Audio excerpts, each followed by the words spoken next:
Boa noite a todos, amém? Amém. Glória a Jesus. Podem se assentar em nome de Jesus, glorificando e exaltando o nome do Senhor, porque nós somos pentecostais, amém? Glória a Jesus. Pode não parecer, mas o irmão Giovanni foi criado nesse meio do fogo. Eu sou batizado na Assembleia de Deus, a igreja que trouxe, e através de Gunaving e Daniel Berg, o movimento pentecostal no Brasil. Glória a Jesus. E até o tutano, até o meu último segundo de vida, serei pentecostal para a glória de Deus. Amém? Glória a Jesus. Provérbios capítulo 30. Vamos falar de Agur mais uma vez.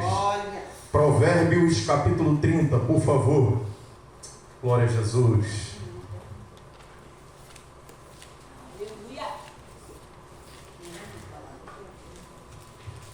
Senhor, Ele confirma a palavra dEle. Nós precisamos estar ligados por isso, para entender o que o Senhor quer falar conosco. Glória a Jesus. Provérbios capítulo 30, penúltimo capítulo do livro de Provérbios, a qual a maioria foi escrito por Salomão.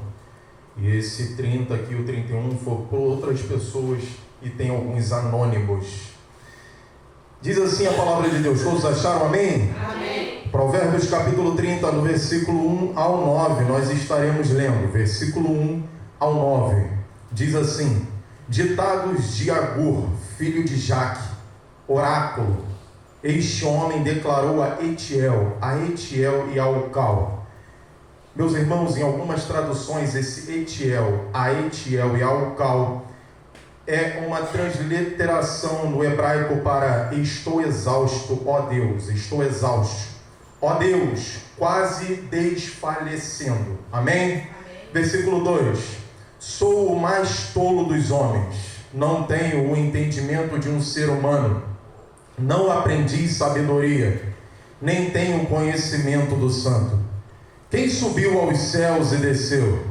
Quem ajuntou nas mãos os ventos? Quem embrulhou as águas em sua capa? Quem fixou todos os limites da terra? Qual é o seu nome e o nome do seu filho? Conte-me se você sabe. Cada palavra de Deus é comprovadamente pura. Aleluia. Ele é um escudo para quem nele se refugia. Nada acrescente às palavras dele. Do contrário, ele o repreenderá e mostrará que você é mentiroso. Duas coisas peço que me deis, antes que eu morra. Mantém longe de mim a falsidade e a mentira. Não me deis nem pobreza nem riqueza. Dá-me apenas o alimento necessário.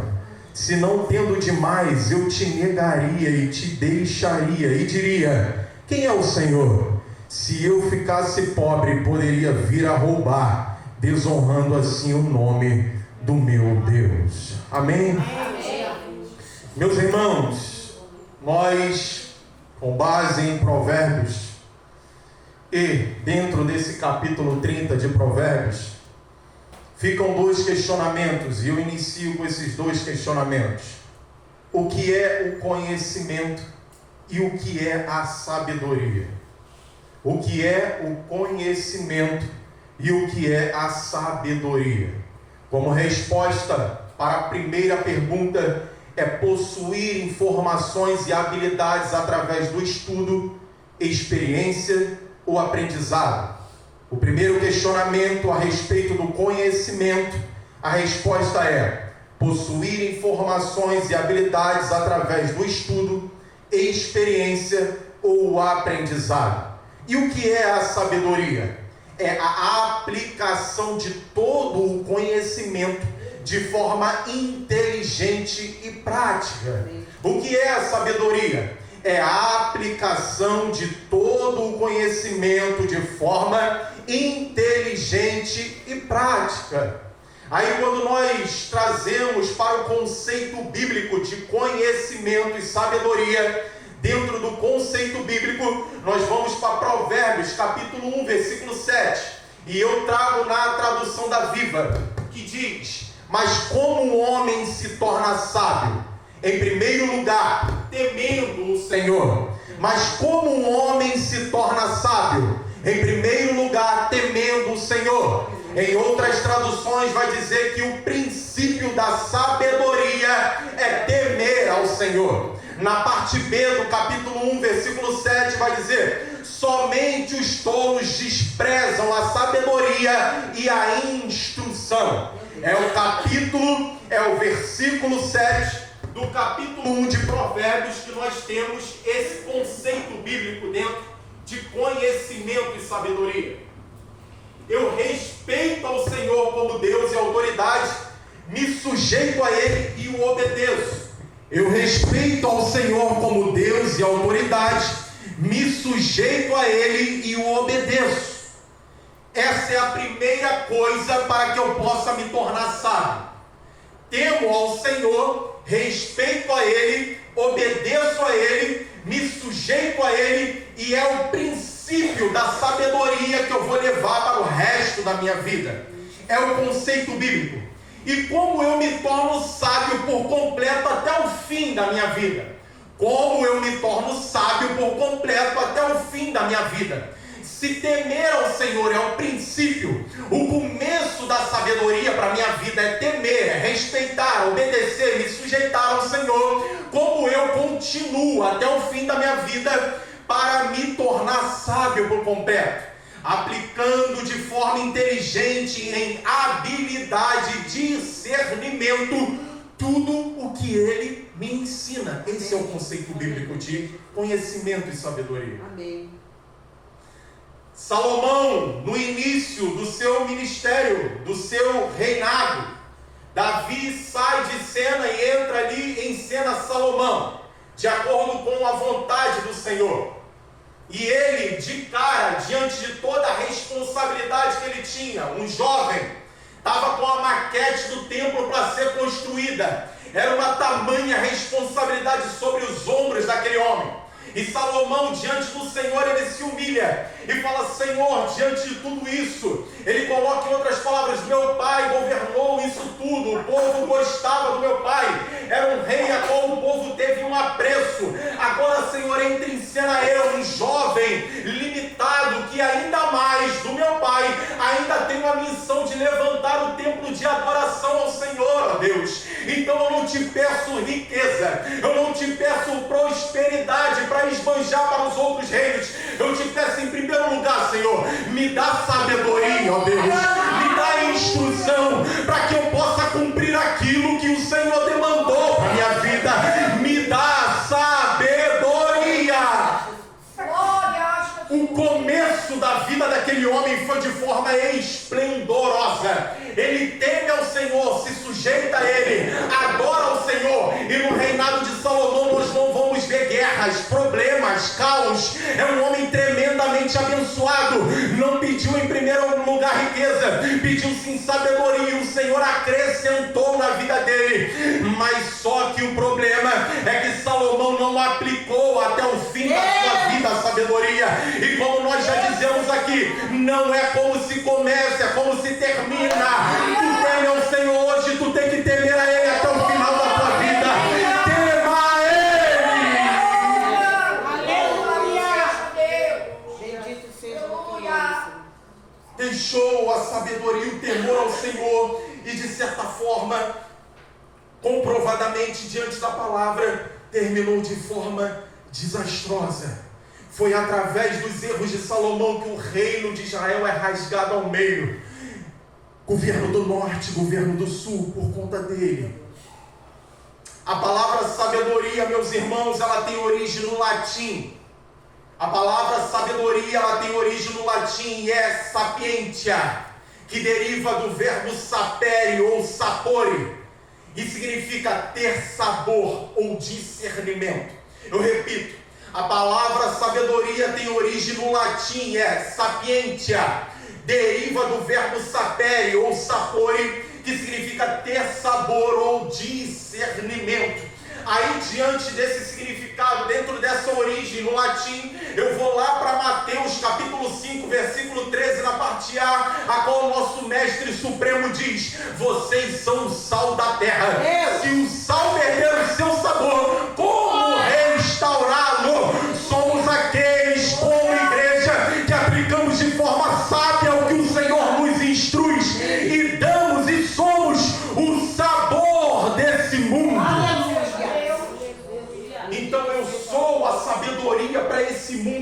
Senhor na minha vida. Eu sou a sabedoria para minha família como o Senhor na minha vida. Eu sou a sabedoria dentro do meu trabalho e nas minhas funções com o Senhor na minha vida. Damos sabor a essa terra para a glória do nome do Senhor Jesus. Aleluia. Mas ter conhecimento sem sabedoria é caminho para soberba e orgulho. Ter conhecimento sem sabedoria é caminho para soberba e orgulho.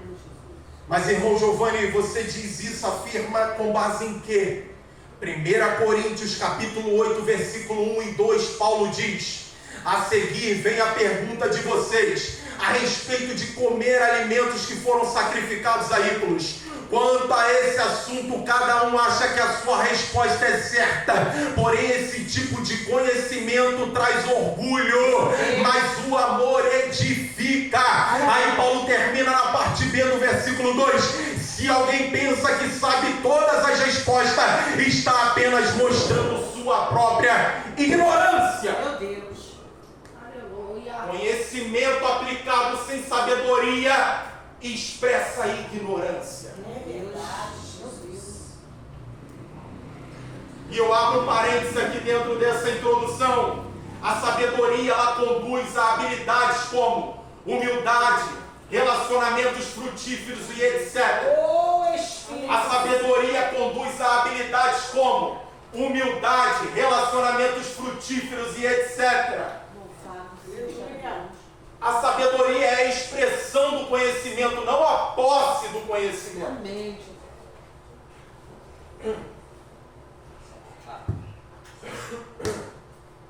Vai no bobão mesmo agora. Aleluia. Som. Vai no bobão, tá tranquilo? Glória. Aleluia.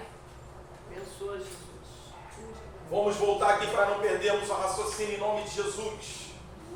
A sabedoria conduz a habilidades como humildade, relacionamentos frutíferos, etc. Amém. A sabedoria conduz a habilidades como humildade, relacionamentos frutíferos e etc. É a expressão do conhecimento e não a posse do conhecimento. Quantos estão comigo, amém? Amém. Não perca o fio da meada em nome de Jesus. A sabedoria é a expressão do conhecimento e não a posse dele. O conhecimento orgulhoso e ignorante deve ser evitado. Eu repito, o conhecimento orgulhoso e ignorante, ele deve ser evitado, como também a falsa justificativa de que, abre aspas, não é por muito saber e sim pelo Espírito, fecha aspas. Meu Deus. Repito, o conhecimento orgulhoso e ignorante deve ser evitado, como também a falsa justificativa de que, abre aspas, não é por muito saber e sim pelo Espírito, fecha aspas. Se a sabedoria é a expressão do conhecimento, como eu vou ser sábio sem procurar conhecimento? Meu Deus. A pergunta que fica, se a sabedoria é a expressão do conhecimento, como eu vou ser sábio sem procurar o conhecimento? Conhecimento como posse, esse eu não quero mesmo. Esse eu não quero, eu quero evitar. Conhecimento para orgulho e soberba, que não edifica em amor, como a igreja de Coríntios, capítulo 8, versículo 1 e 2. Sim, estamos pautados, mas o conhecimento que vai expressar a sabedoria, para que o nome do Senhor seja glorificado, esse eu tenho que procurar mesmo.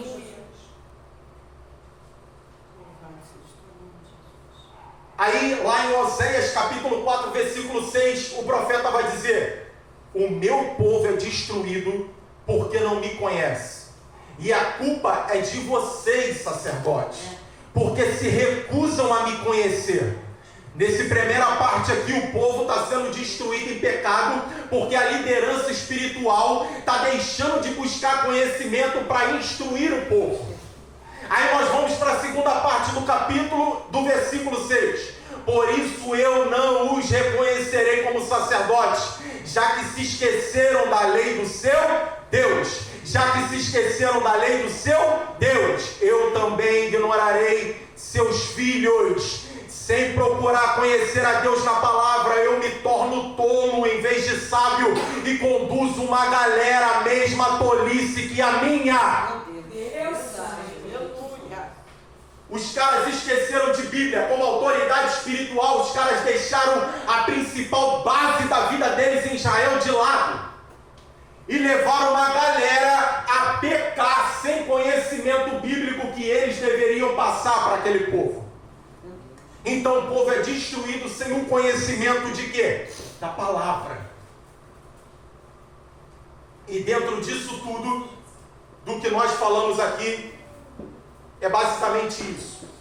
Se eu procuro conhecimento como posse e não expresso em sabedoria, estou fadado ao orgulho e à ignorância.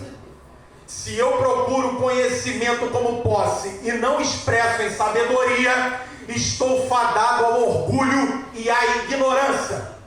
E se uso a ignorância e o orgulho dos outros para justificar a minha ignorância em não procurar conhecimento, não ajo com sabedoria e estou fadado a pecar. Meu Deus.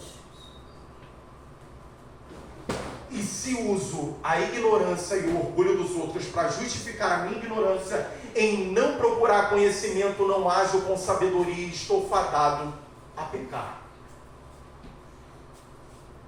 E o livro de Provérbios, meus irmãos, que em hebraico significa comparação, ser como.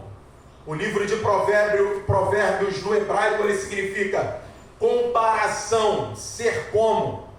Ele vem da palavra machal, no hebraico, que tem o significado de comparação, ser como. Nos mostra esse paralelismo entre o tolo e o sábio. Mostra o paralelismo entre o que ama a instrução e o que rejeita a instrução. Então nós vamos discorrer por todo o Provérbios e nós vamos ver o tolo e o sábio, aquele que ama a instrução e aquele que rejeita a instrução. E dentro de todos esses 31 provérbios está o provérbio de Agur, como nós lemos aqui. E dentro desses 31 provérbios está o provérbios de Agur, e como nós aprendemos muito com ele. Meus irmãos, quem é Agur? Quem foi Agur? Agur pode ter sido um não israelita que conheceu o Deus de Israel. Ele pode ter sido um não israelita que conheceu o Deus de Israel. Agur pode ter sido um respeitado mestre não hebreu e contemporâneo de Salomão. Um respeitado mestre não hebreu e contemporâneo de Salomão. E possivelmente um gentil que conheceu ao Deus de Israel. E esse possivelmente não israelita nos mostra que o temor ao Deus de Israel e a meditação na sua palavra o faz expressar em sabedoria. E esse possivelmente não judeu nos mostra que o temor ao Deus de Israel e a meditação na sua palavra o faz expressar em sabedoria. Aí nós vamos para o texto que nós lemos, diante de toda a introdução que foi trazida aqui. Agur, como sendo um provável não judeu, antes de conhecer o único e verdadeiro Deus, provavelmente ele adorava outros deuses, terrenos ilimitados, que são conhecidos pelo palpável. Se Agur foi um não judeu, provável não judeu, ele era de outros povos e os outros povos automaticamente adoravam outras divindades. Seres conhecidos e facilmente de serem abraçados, envolvidos pelas suas estátuas e tudo mais. Agora, Agur, no versículo 1, ele vai dizer que está exausto e repete isso 2 vezes. Ó Deus, eu estou exausto. Eu estou exausto. E ele termina quase desfalecendo. Porque esse cara provável não judeu viveu a vida toda dele tendo deuses conhecidos, facilmente conhecidos, ilimitados. Agora ele passa a acreditar num Deus que pode até ser conhecido, mas incompreensivelmente tomado na sua totalidade. Então o cara fala, eu estou exausto, eu estou quase desfalecendo porque eu não consigo compreender esse Deus tão grande. Aí Agur mostra a sua ignorância em humildade, se aproximando de Deus. Ele mostra a sua ignorância em humildade e se aproxima de Deus. E dentro do versículo 4, como nós lemos aí, vão ser 5 perguntas que Agur vai fazer. 5 interrogações de forma retóricas. O que são interrogações de forma retórica? É aquilo que eu pergunto onde já se tem a resposta. Aí Agur vai perguntar, quem subiu aos céus e desceu? Quem ajuntou nas mãos os ventos? Quem embrulhou as águas em sua capa? Quem fixou todos os limites da terra? Esse lugar que possui, não sei se eu não me engano, mais de 7 bilhões de pessoas. Quem fixa esses limites da terra? Qual é o seu nome, o nome do seu filho? Conte-me se você sabe. Aleluia. Mas aí tem a resposta, só Ele pode subir e descer nos céus, só Ele ajunta os ventos nas mãos, só Ele embrulha as águas em sua capa, só Ele marca os limites da terra. Ele não tem nome, Ele não tem nome, Ele é, e o seu filho é a palavra viva que desceu ao céu. Só Ele. Perguntas retóricas que Agur faz ao Senhor.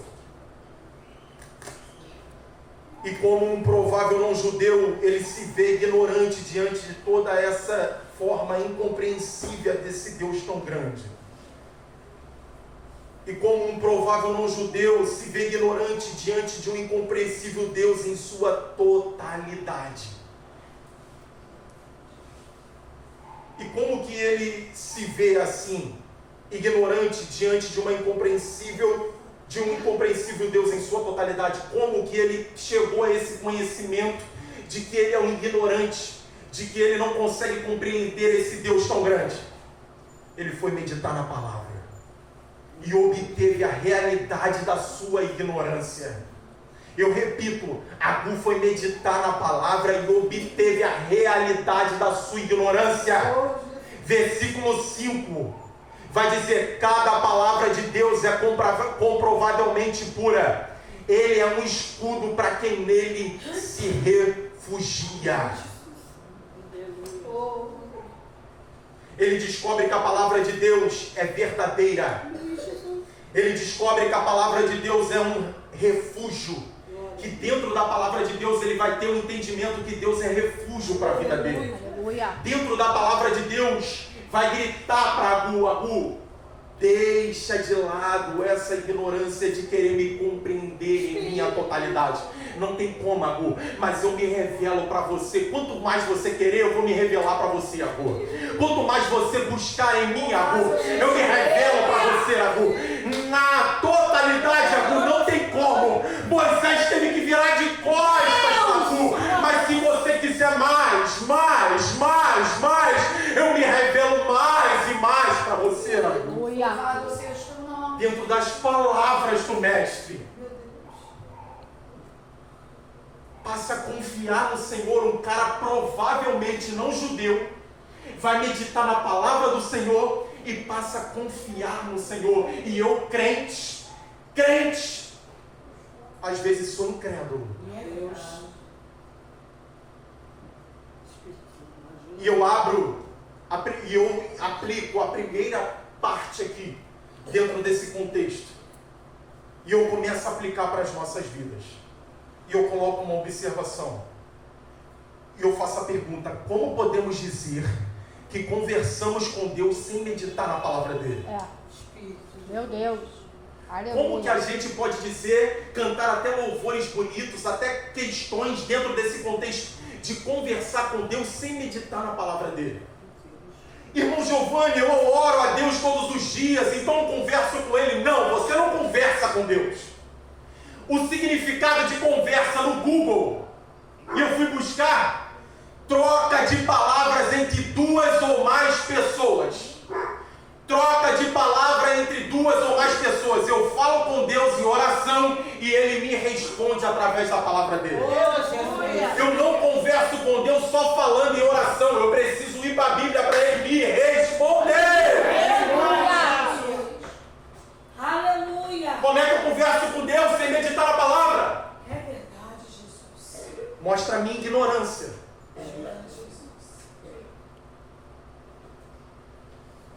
Nós falamos com Ele em oração e Ele nos responde pela Bíblia. Aí sim é uma conversa com o Senhor. E eu quero abrir um parênteses aqui. O Senhor, muitas das vezes, no âmbito espiritual, eu vou orar, vou me calar em oração e Ele vai falar comigo diante de um propósito para aquele período, para aquele tempo, para aquela hora. Mas a sua totalidade, mas a sua prioridade para a minha vida é eu meditar nisso daqui todos os dias e ouvir a resposta dele para a minha vida aqui. Porque senão eu fico um filho mimado.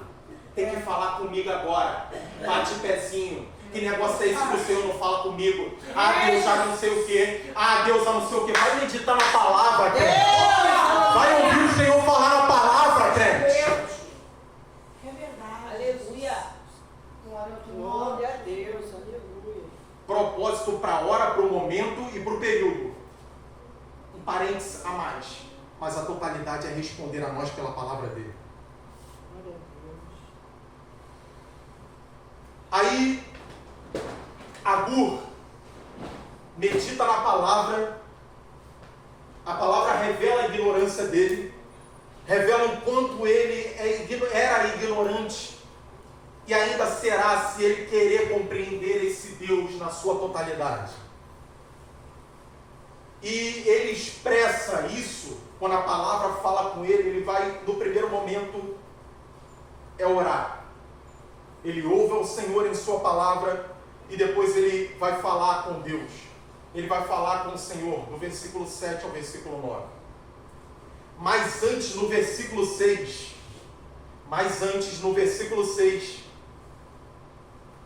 Agur coloca que a veracidade das Escrituras não necessita de acréscimo humano. Aleluia. Antes de orar, ele vai falar que a palavra é pura. Antes de orar, ele vai falar que que o Senhor, dessa palavra que ele descobriu, é escudo para a vida dele. Mas ele vai colocar mais um ponto diante daquilo que o Senhor, através da palavra dele, falou com ele. Nada acrescente às palavras dele. Do contrário, ele o repreenderá e mostrará que você é mentiroso. O divino Deus, ele revela a nossa ignorância e nos coloca na posição de humildade. O acréscimo ao que Deus já determinou revela a nossa ignorância e nos coloca na posição de soberba, orgulho e mentira. O acréscimo ao que Deus já determinou revela a nossa ignorância e nos coloca na posição de soberba, orgulho e mentira. Não precisem abrir aí não. Eu vou ler aqui para os irmãos, para não tomar tempo. 1 Timóteo. A primeira carta de Timóteo vai dizer assim. Capítulo 1, versículo 3. Olha o que Paulo vai dizer para Timóteo. Partindo eu para Macedônia, roguei que você permanecesse em Éfeso, para ordenar a certas pessoas que não mais ensinem doutrinas falsas, e que deixem de dar atenção a mitos e genealogias intermináveis, que causam controvérsias em vez de promoverem a obra de Deus, que é pela fé. O objetivo dessa instrução é o amor que procede de um coração puro, de uma boa consciência e de uma fé sincera. Alguns se desviaram dessas coisas, voltando-se para discussões inúteis, querendo ser mestres da lei, quando não compreendem nem o que dizem, nem as coisas acerca das quais fazem afirmações tão categóricas. O último versículo 7, Paulo vai dizer, querendo ser mestres da lei, quando não compreendem nem o que dizem, nem as coisas acerca das quais fazem afirmações tão categóricas. Sabe o que é essa galera aqui? Essa primeira categoria aqui? Nós precisamos trazer algo novo. A palavra, ela se revela todos os dias de forma para a nossa vida. E essa galera aqui de capítulo 1 de 1 Timóteo, versículo 3 ao 7, nós precisamos de algo novo. E traz assuntos genealógicos, que dentro daquele contexto em Éfeso, era o gnosticismo que estava operando ali. E eles queriam desvirtuar a mente da galera, querendo trazer algo novo dentro da doutrina cristã. Essa é a primeira categoria. Aí a segunda categoria está lá em 1 Timóteo, capítulo 4, versículo 1, que diz assim: o Espírito diz claramente que nos últimos tempos, alguns abandonarão a fé e seguirão espíritos enganadores e doutrinas de demônios. Tais ensinamentos vêm de homens hipócritas e mentirosos que têm a consciência cauterizada. A primeira categoria é aquele que traz algo novo. Nesses versículos do capítulo 4 é a segunda categoria que quer algo novo.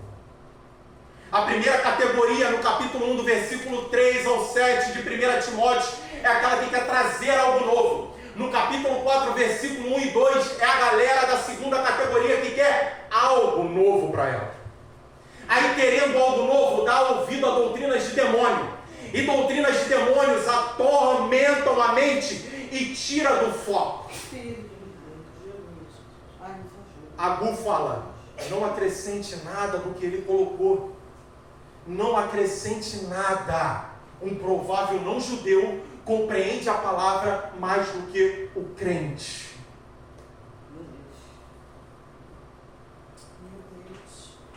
Nós tivemos aqui uma palestra com o pastor Michel. E ele trouxe coisas novas para os meus ouvidos.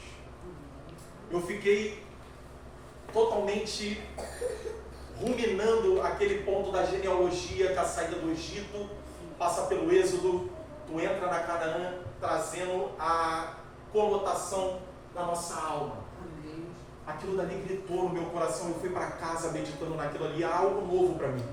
Mas algo novo que ele trouxe dentro da Bíblia. Amém. Ele não trouxe algo novo aqui em fábulas e genealogias mentirosas. Ele não trouxe algo novo aqui buscando em secular, mas sim pela genuína palavra do Senhor.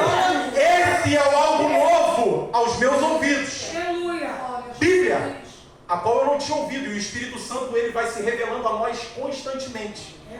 E coisas que a gente não compreende, o Senhor usa situações para falar, aqui ó, toma mais uma porção, Aleluia. daquilo que se renova todos os dias para as nossas vidas.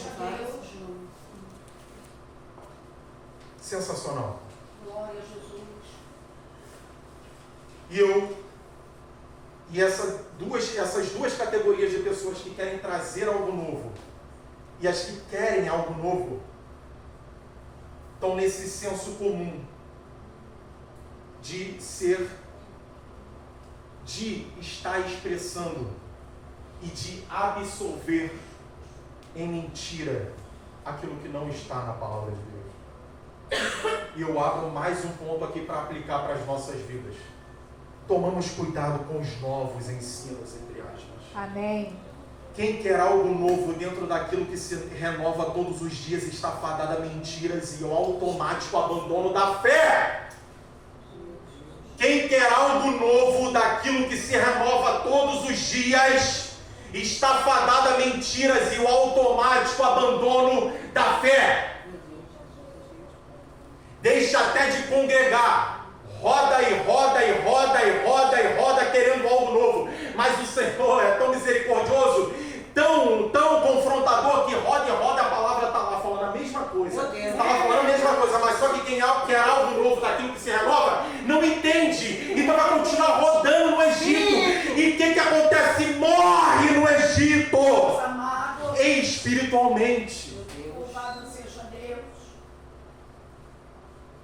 Jesus. Louvado seja o teu E nome. diante de toda a verdade para a sua vida, Agur se vê na condição de se humilhar e orar.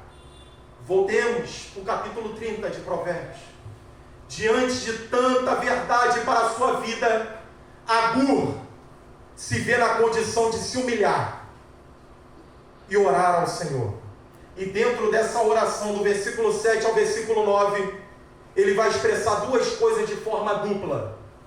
Ele vai expressar dois pontos de forma dupla: integridade e verdade, nem muito e nem pouco. Ele vai expressar dois pontos de forma dupla: integridade e verdade, nem muito e nem pouco. Agur aqui está antecedendo o que o nosso Mestre Supremo falou lá em Mateus capítulo 6, 5 e 11. No versículo 5, o Senhor falou: quando orarem, não sejam como os hipócritas, que oram publicamente nas esquinas das ruas e nas sinagogas, para todo mundo ver. Verdadeiramente essa é toda a recompensa que eles receberão. Verdade. Essa galera que o Senhor expressa antes de chegar no ponto da oração modelo é a galera mentirosa. E Agur, antecedendo a esse ponto do Sermão do Monte de Jesus, ele já expressa: Senhor, não deixe que eu seja falso e mentiroso, verdadeiro o tempo todo, Senhor. Aí Jesus, como chega no Sermão do Monte, introdução do Sermão do Monte, dentro daquilo que ele vem expressando como ensino, fala: ó, sejam verdadeiros, para que esse negócio de ficar copiando essa galera, e nem copia essa galera que é falsa e mentirosa.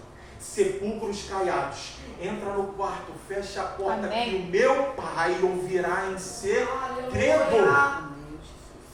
Glória a Jesus. Aí no versículo 11, o Senhor vai dizer na oração modelo: dê-nos hoje novamente o nosso alimento. Ele vai instruir os discípulos que estão ouvindo ele a falar com o Senhor assim: Senhor, hoje eu tive o alimento. Amanhã ele chega diante do Pai e fala: Senhor, me dá o alimento de hoje novamente. Aleluia. Amém. Suficiente. Amém. Meu Deus. Glória a Jesus. Senhor, dá-me o alimento de hoje. No outro dia: Senhor, dá-me o alimento de hoje. Louvado No outro seja dia: o Senhor, nome. dá-me o alimento de hoje. Louvado E seja o assim nome. ele vai te sustentando todos os dias. Oh, Não turbe o seu coração. Não turbe o seu coração. Ele te sustenta com a destra da sua mão forte. Creia nisso. Suficiente não a ansiedade por mais e desespero por pouco. Suficiente e não a ansiedade por mais e desespero por pouco é a oração de Agur. Suficiente, Senhor, suficiente, porque eu não quero mais e mais, porque eu entendo que Tu és o suficiente na minha vida. Se o Senhor estiver comigo todos os dias, não vai faltar. aleluia. Oh, glória a Jesus. Aleluia. Não é nos apegarmos a certos coaches que expressam que o que Deus te proporciona é insuficiente e te faz um miserável precisando de mais. Meu Deus. Nós vemos em certas palestras, nós temos o suficiente, a galera que está lá na plateia, em certos coaches, em palestras. Não! Se você está assim, se você está assado, você é um miserável. Você tem que ter mais, você tem que correr atrás de mais. Só é atribuindo ao coração de quem está ouvindo ansiedade. Meu Deus. E a gente não está se ligando. Deus é verdade. Eu preciso de mais. Caramba, é mesmo, minha vida pacata. Eu não tenho carro, eu não tenho isso, eu preciso de mais. E o Senhor está falando: não. Fica naquilo que eu te sustento. Aleluia. Obrigada, Jesus. Eu não estou dizendo aqui que você não tem que procurar melhorar numa questão de conhecimento, mas aplicar esse conhecimento para a sua vida em sabedoria. Faça uma faculdade, participe de seminário, corra atrás de você ser instruído, preste concursos públicos, corra atrás, mas para que isso dentro daquilo que você passou no concurso público, dentro daquilo que você estudou, seja o suficiente na sua vida para o nome do Senhor ser glorificado. Aleluia. Não você fazer e o tempo todo, não, eu preciso de mais, eu quero mais, isso te transforma em ansiedade, te deixa depressivo, porque você sempre quer mais e nunca está suficiente para a sua vida. Não, o Senhor te diz, eu te sustento aí. Glória! Louvado seja Deus. Louvado seja o teu nome. Sabe qual é o foco principal do nosso Senhor Jesus para eu concluir? João capítulo 8, versículo 31 e 32. Disse Jesus aos judeus que haviam crido nele: se vocês permanecerem firmes na minha palavra, verdadeiramente serão meus discípulos e conhecerão a verdade, e a verdade vos libertará. Esse é o foco principal do Senhor. Louvado seja o teu nome, Jesus. Sabe qual é o foco principal do Senhor, corroborando com esse texto que eu trouxe agora? Mateus capítulo 6, versículo 33. Busquem, pois, em primeiro lugar o reino de Deus e a sua justiça, e todas essas coisas serão acrescentadas a vocês. É o Senhor quem está dizendo todas. Aleluia. Aleluia. Não foi o Giovanni que te disse, é o Senhor quem está dizendo. Eu não queria, mas o Espírito Santo está me impulsionando a falar isso aqui. Louvado seja Eu cheguei a resistir quando eu estava estudando. Eu cheguei a resistir em falar isso, mas o Espírito Santo está me impulsionando aqui. E eu tenho que obedecer ao Espírito. Eu, lá no trabalho, fui chamado para uma conversa com o meu gestor. E o gestor me botou de frente para ele e me disse: nós estamos precisando de mais um cargo de liderança aqui. E você é um dos nomes que nós queremos pôr como liderança aqui. Nós analisamos o seu trabalho durante todos os anos, nós sabemos que você é um cara que se compromete. Nós precisamos de mais uma pessoa e você é um desses nomes. Mas eu olhei para ele e botei as condições. Eu me mantenho nesse horário que eu estou? Não se mantém. Você pode trabalhar tarde, 2h20 às 10h40 da noite. Você pode trabalhar no terceiro turno, 10 da noite às 6 da manhã. Eu falei, eu não quero. Porque eu sei de onde que o Senhor me tirou. Amém. Aleluia. Eu não vou deslumbrar isso daqui e Espírito. vou perder a minha comunhão com o Senhor. Louvado seja Deus. Eu não vou deslumbrar isso aqui e vou perder a comunhão com a minha família. Eu sei que foi o Senhor que me colocou em um horário determinado naquele lugar. E Ele joga assim para que eu venha expressar se eu estou nele ou não. É nesses testes que Ele vê se o nosso coração está nele ou não. Aleluia. O Senhor me sustenta Glória. de forma tremenda com o suficiente. Louvado seja Deus. De verdade, irmão. Louvado seja Deus. Então por que eu vou desesperadamente deslumbrar uma situação dessa, a qual eu não vou estar mais aqui quase com os irmãos? E automaticamente eu estou fadado a abandonar a fé. Porque a palavra de Deus, nós sabemos que nós podemos orar em casa, jejuar em casa, está fazendo todo o possível espiritualmente, que se nós não tivermos em comunhão, nós estamos fadados a sofrer esfriamento espiritual. Hebreus vai dizer, não deixe de congregar como alguns fazem, porque isso é fadado ao esfriamento espiritual. É aqui que o Espírito Santo trabalha, é aqui que o Espírito Santo renova, é aqui que o Espírito Santo nos edifica, é aqui que o Espírito Santo nos capacita. Eu estou vivendo o meu melhor momento com o Senhor. Estou vivendo o meu melhor momento com a minha família. Nós não podemos deslumbrar certas coisas e jogar tudo para o alto. Porque lá na frente, nós estamos fadados a sermos destruídos pelo que a gente deslumbra aqui nessa terra. Eu creio que o Senhor vai abrir condições no mesmo horário. Eu creio. Mas se se todavia ele não abrir, ele continua sendo Deus e nós temos Aleluia. Aleluia. Louvado seja. E eu concluo aqui, meus irmãos, para entregar o microfone. Como minha ignorância é revelada e me coloca em humildade, pela pureza da palavra de Deus. E meditando em sua palavra, o conheço e automaticamente me humilho diante dele em oração, sabendo que preciso o agradar em integridade e verdade, sem a ganância e o desespero do nada, mas entendendo que ele é mais do que tudo isso. Aleluia. Se coloca de pé em nome de Jesus. Aleluia.